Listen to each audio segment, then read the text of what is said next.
Greetings, welcome back to Raise Wisdom. Today we're going to talk about the syntax keys a little bit because I will be making more advanced videos in the future.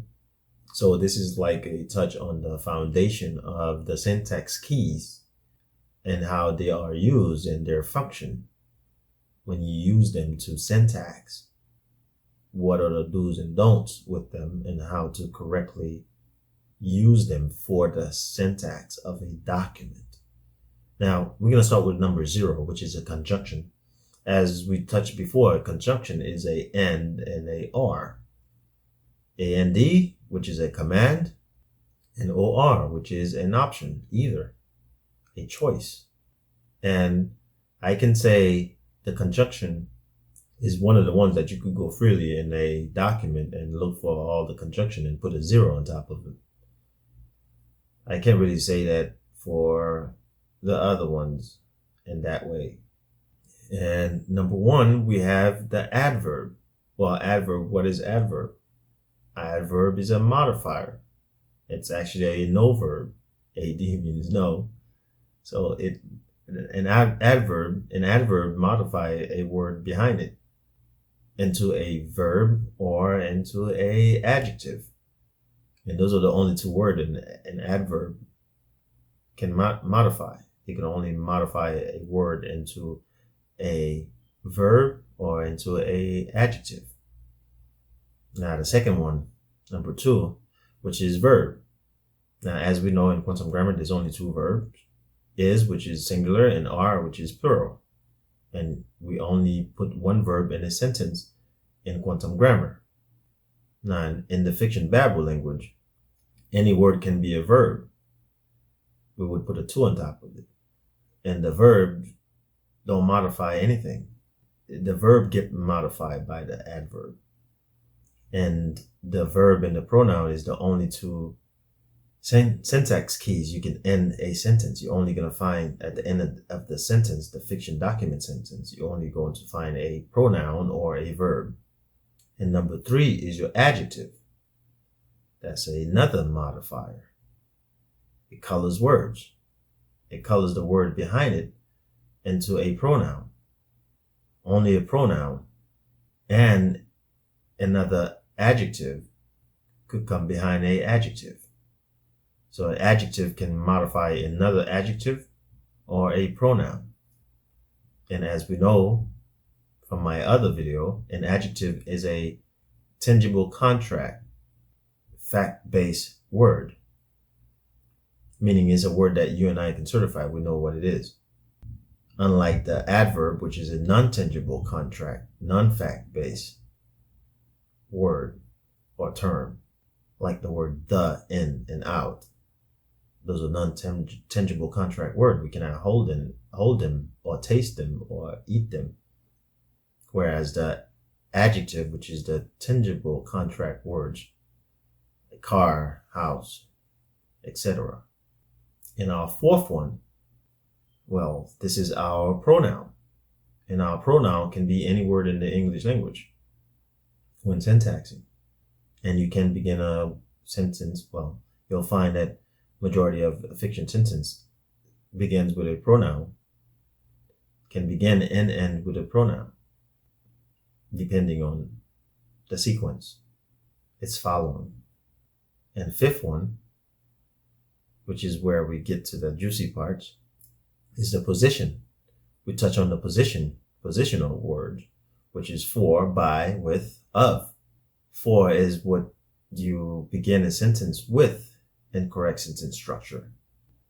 And those are your positional word term. And the 6th one is your lodio. We know lodio give you ownership and the location. Our lodios are the, this, these, a, and depending on the situation, you may use a lodio like any or each or something like that. And the next one is 7, which is fact. Now we know that we put our position lodio and in fact in that exact sequence to have a correct sentence structure sentence. Otherwise, you're going to end up with adverb, verb, adjective, pronoun. And the eighth one is our past tense, our suffixes, our ed ending words. We left the noun space, we went to the past. Negates the now time, which is no contract. And the last one is number 9, which is future tense. That's your prefix, or ideas in the future, which also negates the now time, which is no contract. And this is the basics of the syntax keys, the 10 syntax keys that we use in quantum grammar to perform syntax of a document. It is the numbering code that helps you find the fraud in a language, in the English Babel language. It is a tool that you can use to help you identify these frauds, these fraudulent Parse syntax grammar sentences. And I will continue to make these mini videos about quantum grammar mechanics. I will announce in the future where you can find a detailed course on quantum grammar for those who are serious about this technology. And this channel, Raise Wisdom, will be here to help you learn this technology. Correct sentence structure, communication, Parse, syntax, grammar, language, performance, if you want it.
Like and subscribe and hit that bell button.